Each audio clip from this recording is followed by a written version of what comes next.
Good afternoon, everyone. I will start with a few brief comments before moving to questions.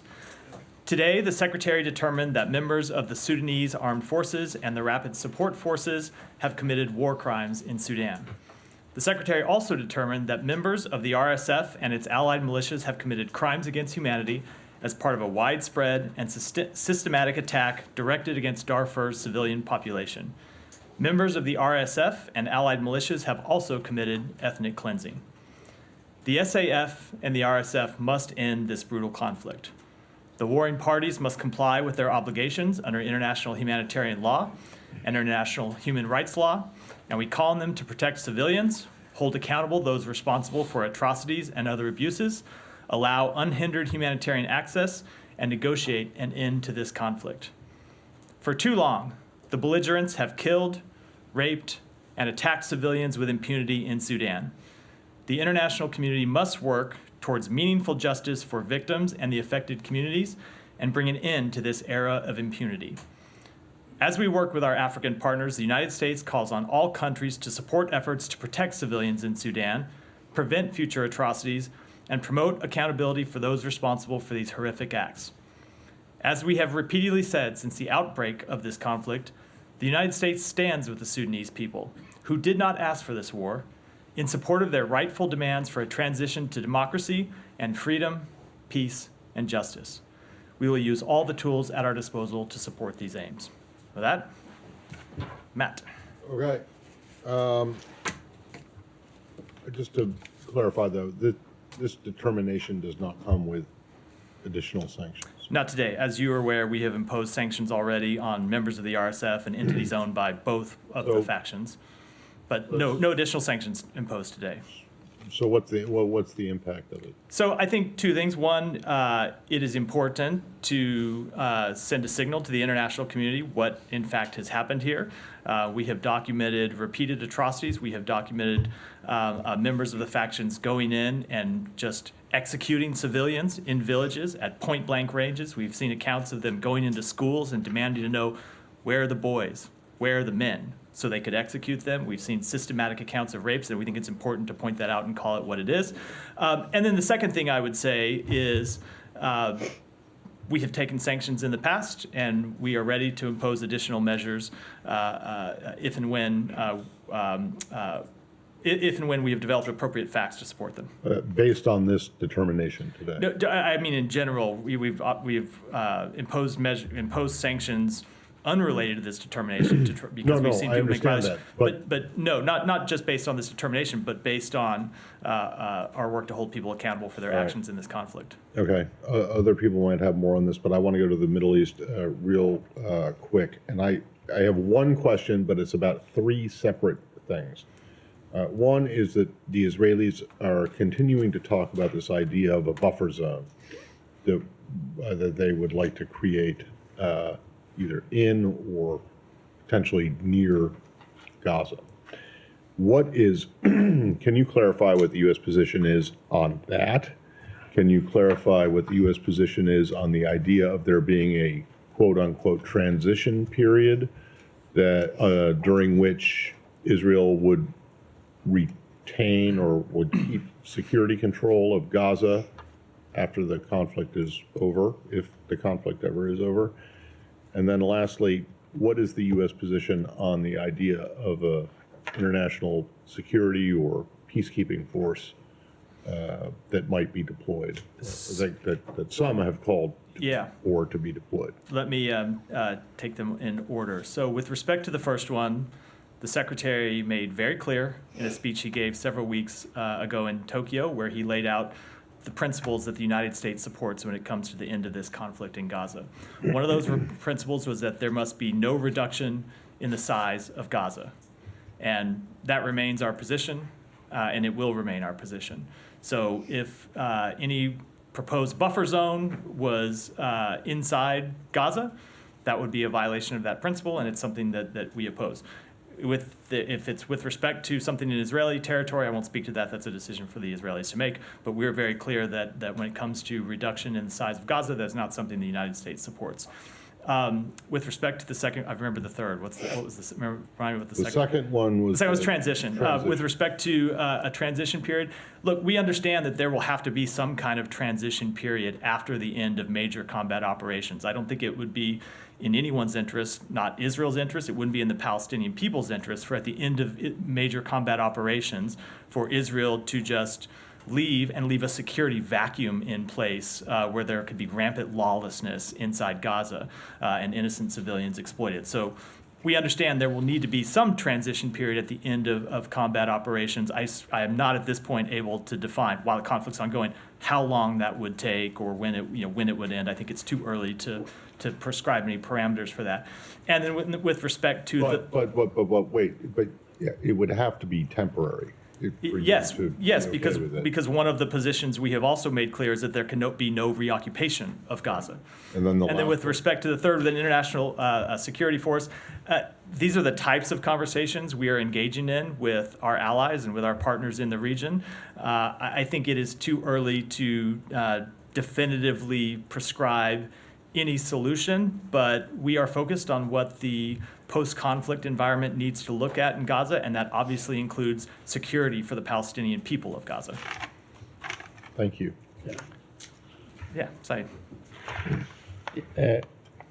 On this issue, there's a great many rumors and so on that talks about incentivizing Egypt to take like hundreds of thousands and so on. So you repudiate that completely. That is not something that has been discussed, as it was allegedly discussed on Capitol Hill. So I am not going to respond to rumors, and I don't know what you're referring to with respect to Capitol Hill, but it doesn't actually really matter. But I will reiterate the principles that the Secretary outlined, and one of them is no forced displacement of the Palestinian people from Gaza. Okay, a couple of other issues.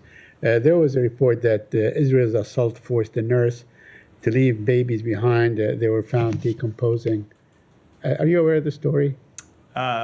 I am aware of that report, Saeed. And do you take it as it happened, or if it did happen, is that a war crime? Saeed, I would say that is a tragedy. Okay. It's a tragedy for those babies. Right. It's a tragedy for their family members. Right. It's a tragedy for the Palestinian people, and it is a tragedy for the world.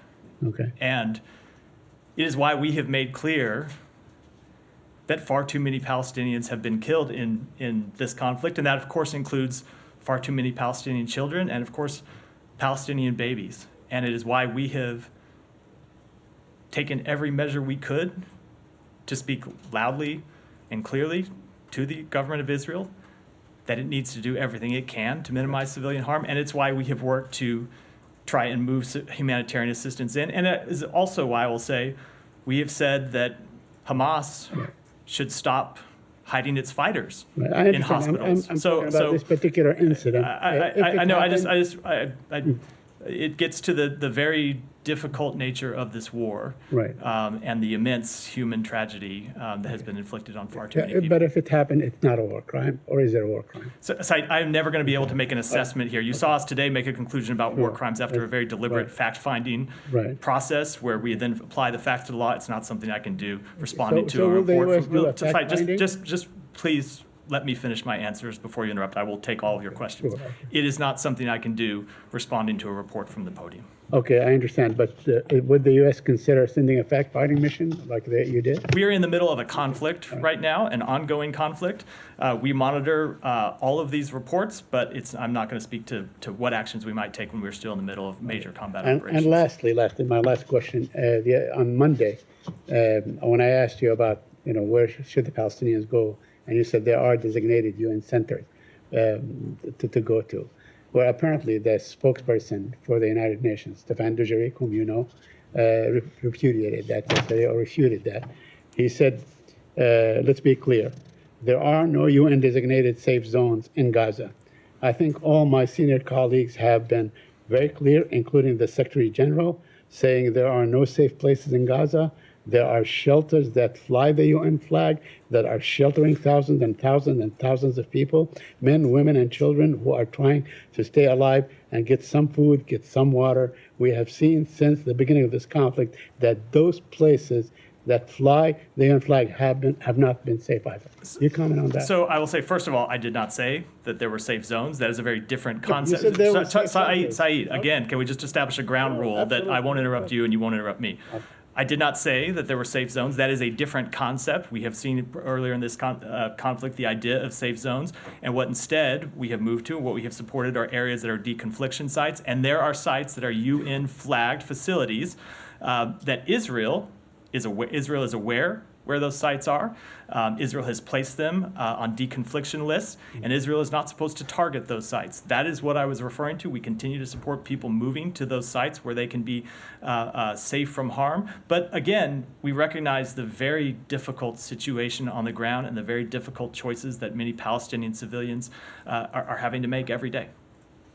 Just follow up on Yeah. that, you're making a distinction between the safe zone Yeah, and just- the area deconfliction? So just to be very clear, so there has been ideas at one point of safe zones, entire areas. There's this area over near the beach, an entire area that looks more like a refugee camp that people So could. you're talking people this- could. I'm the talking size then. about it's not just size. There, instead of like designated, it's neighborhoods where the Israel is not conducting operations. So right, you have seen them flag areas where they intend to conduct major combat operations, told people to leave those areas, go to other areas where they are not currently conducting operations. In addition to that, there are facilities, schools and other places, UN sites, UNRWA sites, where people are taking shelter, and those sites are on deconfliction lists and are not supposed to be struck by the Israeli army. That's what I was referring to. Go ahead. Matt, UN Secretary General made a really rare move today to formally warn the Security Council of the global threats from the Gaza war, invoking this Article 99. He himself has done it for the first time. I'm wondering if the United States agree with his warning that this is a threat for the entire global. So system. we just saw the letter. Letter came just a little while before I came out here. I don't have any specific reaction to the letter yet. We will continue to consult with the Secretary General and other members of the UN Security Council on this matter, as we have in the past. But I will say, of course, there are threats to regional security and threats to global security that are presented by this conflict. We said that in the very aftermath of October 7th, when we made quite clear that one of the things we are trying to do is prevent this conflict from spreading. That continues to be one of our top priorities and continues to be something the Secretary and the President and other members of the administration are focused on. And we understand that Arab states basically seek to leverage that to renew a push for the Council to call for a ceasefire. We do know U.S. position on the ceasefire, but I just want to ask you again whether there is any change on that, if they go for a resolution calling for that. So I will not speak to any resolution that hasn't yet been introduced, because we'd obviously want to look at the text of that and engage in consultations before we made a decision about how we might exercise our vote in the Security Council. I will say, with respect to a ceasefire, we have made clear that we do not support actions that would leave Hamas in a place where it could continue to carry out terrorist attacks against Israel.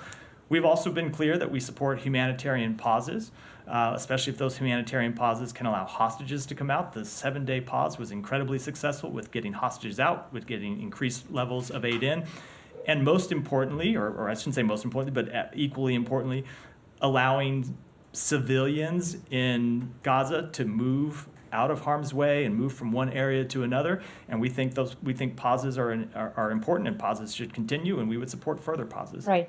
A couple of more. So you said yesterday you guys have been in touch with the Israeli government to allow more aid in, to allow more fuel. But I mean, when we look at what's happening today, it looks like the public order is completely breaking down. There's full chaos, and UN is warning that its operation is in no shape to be able to deliver this aid to the people. So do you guys have a solution for that, or how are you trying to overcome that? Is that something that you're discussing with the Israeli government? We are discussing it with the United Nations agencies on the ground. We're discussing it with the government of Israel. It is the focus of Ambassador Satterfield's work. I can tell you, I talk to him all the time and hear the incredible amount of focus he's put on trying to improve the situation on the ground. And it's the same thing that you see the Secretary and other members of the administration engaging in.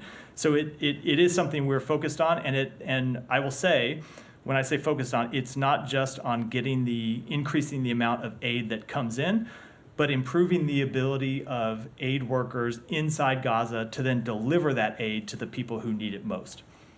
Just one more, sorry. I saw that there's reporting about Kerem Shalom opening. Just want to give you an opportunity to clarify that. Is the United States pushing Israel to get Kerem Shalom opening for the trucks or for inspections? Like, can you give us the latest? So update? we continue to think that Kerem Shalom would be a good facility to use for increased inspections of trucks. I've said in the past that Israel has had security concerns about that. We've been trying to work through those security concerns with Israel.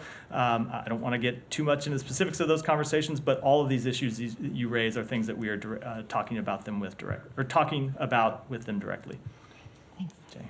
Amnesty International put out an investigation saying that U.S.-made weapons were used by Israel in strikes that killed nearly 4 dozen civilians. Do you have a comment on this investigation? So we are reviewing that report. As the President and Secretary have said on multiple occasions, it is a tragedy anytime a civilian is killed.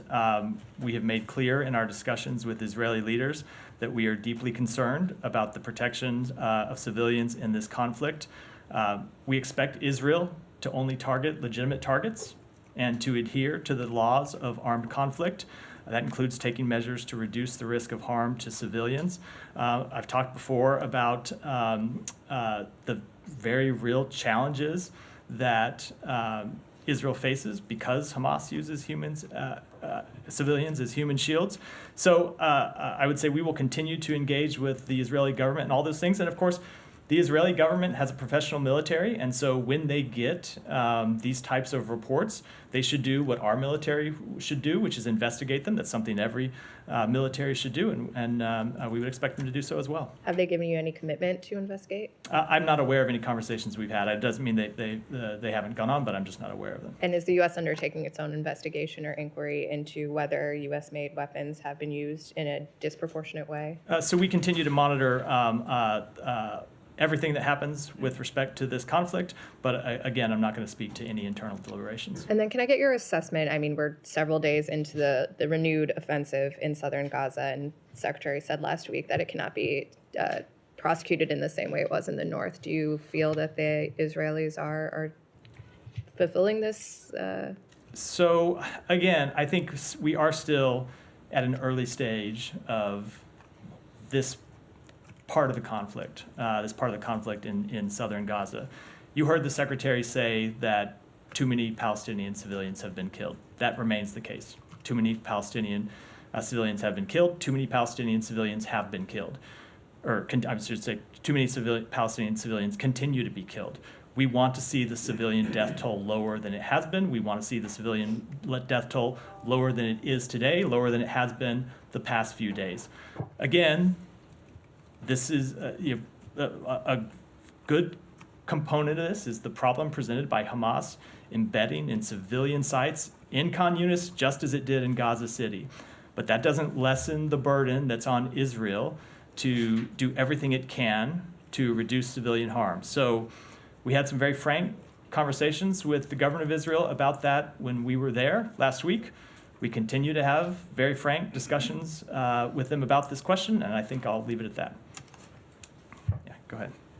Yesterday, Matt, I had asked you about if state was aware of any reports or emerging evidence of Americans being sexually assaulted by Hamas on October 7th, as there are claims that many Israeli women were. You said you weren't aware of reports. Can you say anything about, we heard from the Attorney General a few minutes ago that they're now investigating Hamas war crimes. Do you know if that will include,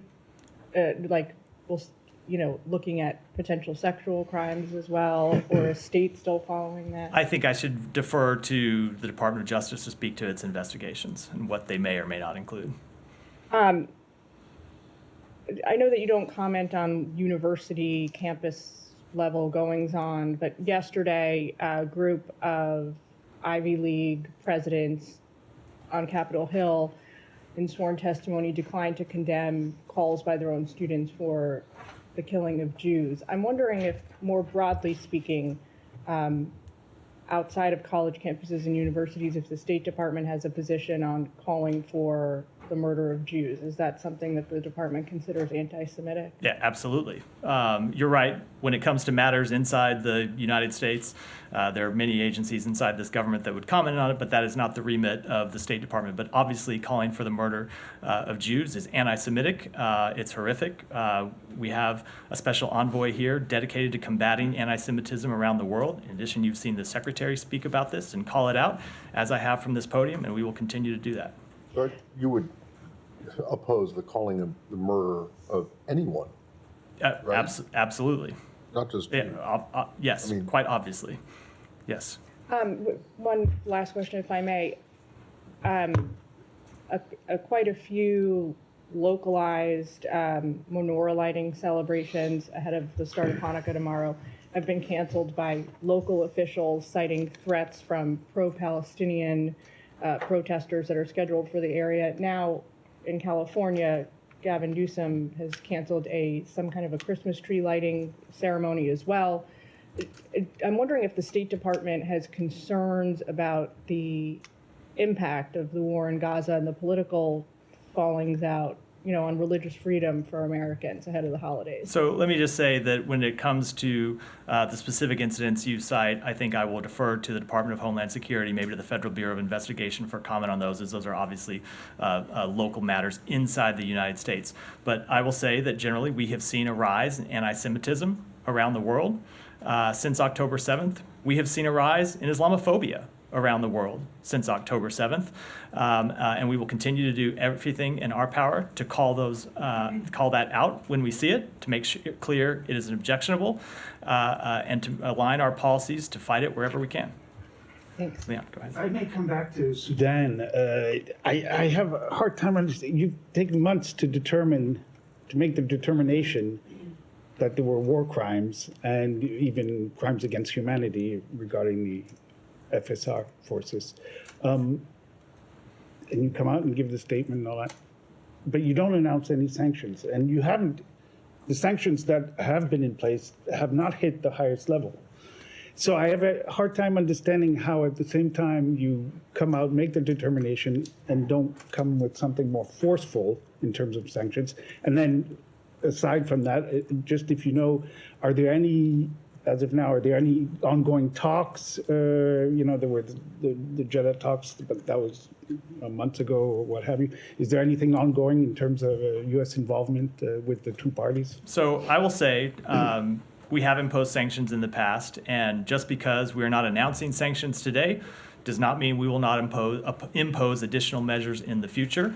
I will also say I think it's important that the United States speak with moral clarity about what we see happening and what we can document, and that's what we've done here. And we think there's real value in that, and we'll continue to do it. And then I'll say with respect to the talks in Jeddah broke down because both parties, the SAF and RSF, repeatedly refused to adhere to the commitments that they made at those talks. So what we will do is continue to work with our partners in the region to make clear that there can be no military solution to this conflict, to make clear that civilians continue to suffer multiple atrocities, and to try to continue to work with our partners in the region to bring an end to the conflict. But ultimately, that takes the two parties coming to the table, and not just coming to the table, but adhering to the commitments that they make, and so far that they have been simply unwilling to do that. So right now, there are no talks whatsoever. There are no talks whatsoever, but we would always support talks that would lead to an actual breakthrough, and as I said, the parties adhering to the commitments that they make. Shall. Yeah. Israeli Defense Minister has said today to mayors and heads of councils located in the border with Lebanon that their communities will not be returned home until Hezbollah is driven north of the Litani River. He added that the best option for Israel is to reach a diplomatic solution or arrangement. If it doesn't succeed, Israel will act with all the means at its disposal to push Hezbollah by military actions. What's your comment, and do you support such move?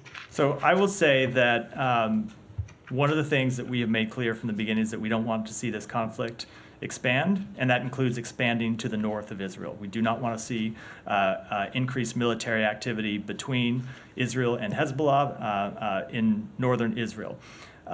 There continues to be a very real problem, a security problem faced by the Israeli people, in that you have Israelis from southern Israel who live near Gaza who don't feel safe because of ongoing rocket attacks. Never mind the events of October 7th, but the ongoing rocket attacks into their communities, and so they have relocated to elsewhere in Israel. You have people from northern Israel who don't feel safe to return to their communities because of the attacks that have happened, that have been ongoing by Hezbollah across the border. So it is a very real security problem that the Israeli public and the Israeli government faces.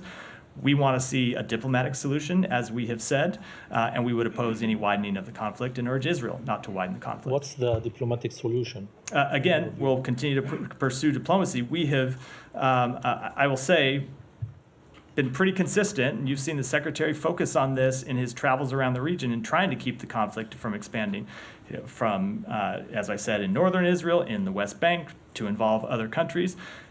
I don't want to get into all the details, but that will continue to be the focus of And our efforts. do you support the changing rules of the UN Security Council 1701?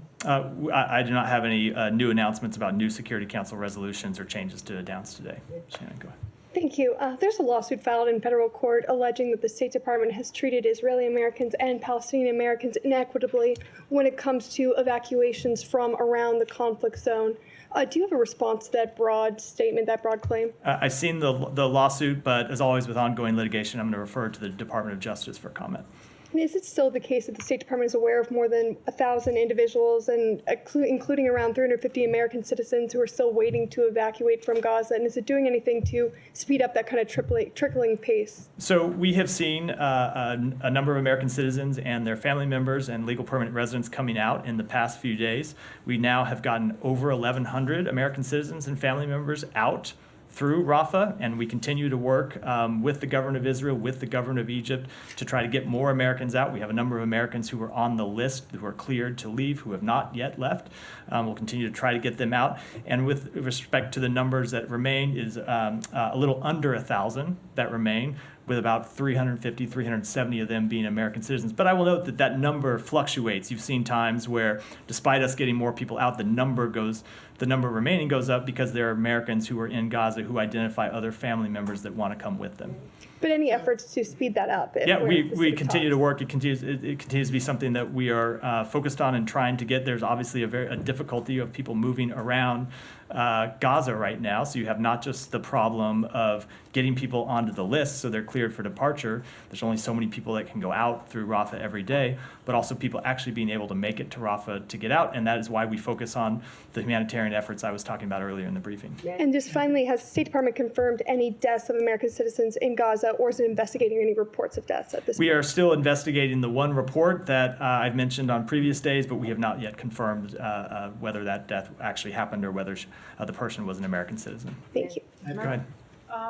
I have a question about the post-war Gaza option. Both the Secretary and yourself have mentioned a revitalized Palestinian Authority.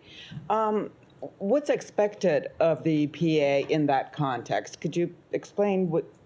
There are a number of additional measures that we think the Palestinian Authority could take in terms of cracking down on corruption, in terms of increased engagement with civil society. We had a very open discussion with this, or I should say the Secretary had a very open discussion about this with President Abbas when he was in the West Bank next week. And in addition to that, revitalizing and increasing the capability of the PA security forces. If you envision in the post-conflict environment, as we do, Gaza and West Bank that are united under Palestinian Authority leadership, you would need to see an increase in the capability of the PA security forces. So it's those types of reforms and increases in capabilities that we have in mind. Okay, I have a question on Iran as well, if there's no other.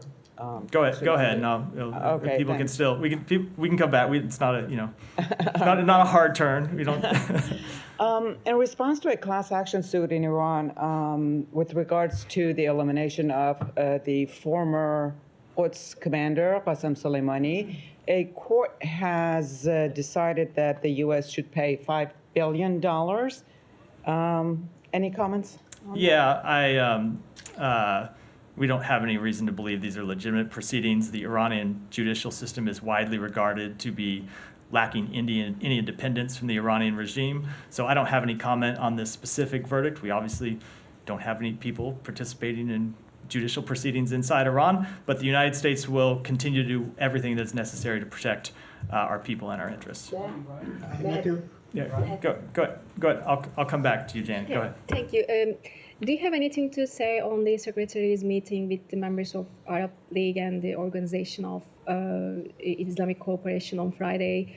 What does the Secretary expect from the meeting, and what message he has, especially in response to their call for a ceasefire? So I don't want to telegraph too much about that meeting 2 days before it happens, but obviously these are counterparts with which he has had a number of engagements since October 7th. You've seen him both in his trips to the region and at a meeting in New York, engage with counterparts in the region, as well as a number of phone calls that we've read out the specifics of over the past 2 months. So he will continue to engage with them about what we can do to get increased humanitarian assistance in.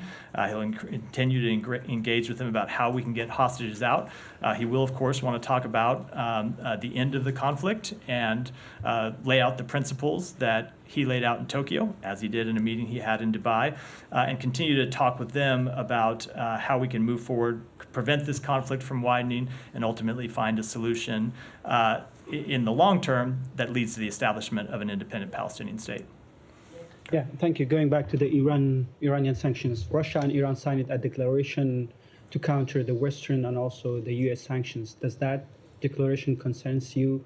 Do you believe that this would have any impacts on your sanctions on both countries when we are talking about both conflicts in Gaza and Ukraine? So I will say we have long seen both Russia and Iran attempt to evade our sanctions, which is why you see us, with respect to both countries, at times announce both new sanctions and measures that we take to crack down on sanctions evasion. And today, Iranian IRGC announced that they seized 2 vessels with 34 foreign crew members in the Persian Gulf. Do you have any reaction and comments on that? And That do you they, think that, I'm sorry, that they what? That the Iranian IRGC, Revolutionary Guard Corps, they announced today they seized 2 vessels with 34 foreign crew members. Then do you have any comment and reaction to that? And do you think that the Iranian taking advantage of the situation in the Middle East? So we have seen them, I don't have any specific reaction to that report, but we have seen them continue to try to take advantage of instability and try to foment additional instability, which is why we have been quite clear with the Iranian government that they shouldn't do anything to add to instability in the region. It's why we've been quite clear with our partners in the region, anyone that can get messages to Iran, that they should deliver that message very clearly, and why you've seen us take steps to protect our interests in the region. If I may ask the last question, going back to a very old question in this room, are you still looking to go back to the JCPOA through diplomatic with Iran, or can you call the JCPOA a dead deal now? I certainly don't see that on the table. Go ahead. Danny, go ahead. Thank you. 2 questions on Russia, North Korea, and South Korea. It was reported that the North Korea transshipped 10,000 containers to Russia yesterday. And why can't the United States stop North Korea's weapons from continuing to be supplied to Russia? So we have made clear that we oppose the transfer of additional weapons from North Korea to Russia and oppose the transfer of weapons from Russia to North Korea. We have imposed sanctions on both of these countries, of course. When it comes to Russia supplying North Korea, not the issue you asked about, but the reverse side of this trade, we've made clear that it violates multiple United Nations Security Council resolutions, and we will continue to take actions to hold both of those countries accountable. Follow up one more question. And Russian President Putin wanted to restore relations with South Korea, and saying it depends entirely on South Korea.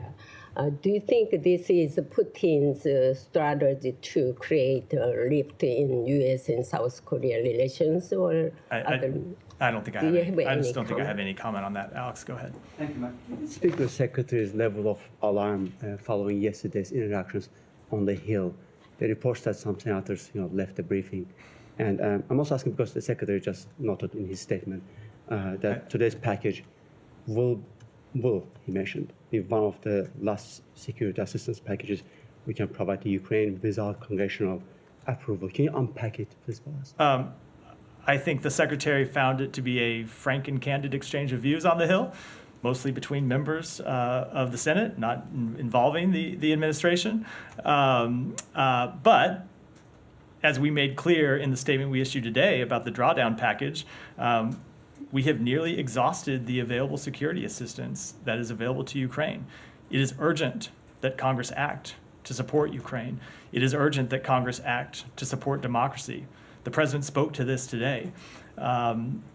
We continue to watch the actions on Capitol Hill, continue to watch the negotiations over things that are unrelated to support for Ukraine. You saw the president speak to this today and talk about how the plan that he has laid out with respect to border security. It's not an issue that the State Department deals with. I will just say from our perspective, it is an urgent priority to stand with Ukraine, especially as we enter this difficult winter when we know we will see increased Russian attacks. For those of us who cover this U.S. foreign policy for foreign audience who don't necessarily follow U.S. domestic policy, are we in the still zone of your normal sausage-making process, or things are out of control? I just don't think I want to play pundit from this podium. That's for other people to do. If you don't mind. Go ahead. The following today's meetings, do you have anything for me? What's your level of concerns about the relationship? As the Secretary posted that he shared ideas for deepening bilateral cooperation and supporting peace, stability, prosperity in the region. I mean, that one sentence is doing a great deal of heaven. I haven't spoken to Assistant Secretary O'Brien since the conclusion of that meeting or had a detailed readout of it, so I don't have anything to add. Go ahead. Thank you. One question about the Abraham Accord and the normalization between Saudi Arabia and Israel. Do you think, or the State Department thinks that diplomatic relationship is almost dead? There is no any possibility that Saudi Arabia normalizes its relationship with Israel, or there is a possibility? My first question. Then, if you allow me, I will ask. Go ahead and ask the second one. The second one is that there are some reports and concerns that since the war broke between Israel and Hamas, some terrorist groups that belong to Al-Qaeda and some other groups moved out to some safe place that they think it's safe, like Afghanistan, to launch potentially some attacks against the U.S. interest in the region. So I just wanted to... These are reports that people moved from where? So from the Arab countries.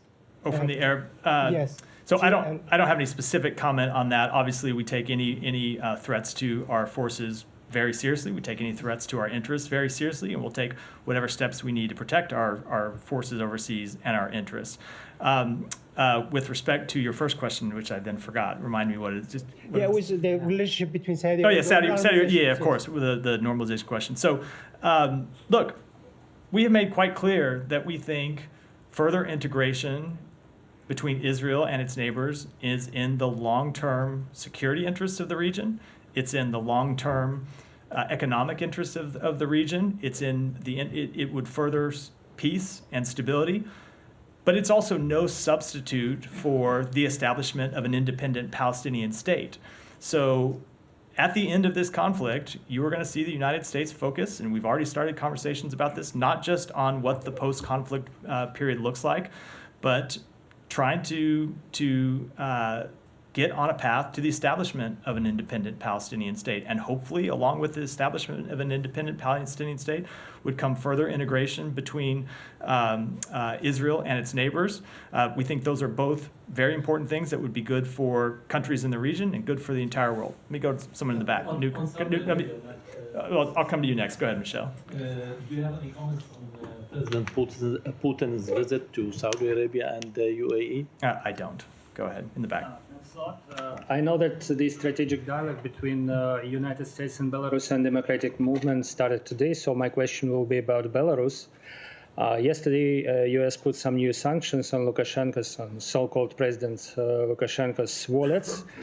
So how do you estimate their effectiveness, and How do you think if this sanction pressure can help to release political prisoners? Because we have something around or close to 1,500 political prisoners nowadays. So first of all, we were pleased to host the first strategic dialogue between the United States and the Belarusian Democratic Movement, and welcome the Belarusian Democratic Movement leader Svetlana Tsikhanouskaya to the State Department. With respect to sanctions, yesterday, as you referenced, the Treasury's Office of Foreign Assets Control imposed sanctions on 19 individuals and entities that generate revenue to support the Lukashenko regime, that operate in the Belarusian military sector and facilitate Russia's war of aggression against Ukraine. This action is the most recent step in our efforts to promote accountability for the Lukashenko regime's abuses in Belarus and around the world. And our message to Lukashenko and to those carrying out his repressions has been clear and consistent. We are willing to talk about changing our policies, easing sanctions, and improving our relations when the regime releases all of its political prisoners, stops its repression of the Belarusian people, and ends its complicity in Russia's war against Ukraine.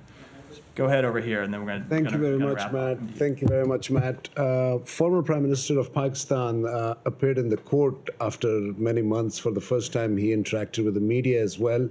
And in his court hearing, he said that during his trial, he's going to summon the U.S. Official to testify as well with regard to his cipher. Will the U.S. be willing to send an official there or no? I had a feeling this question would be about the cipher.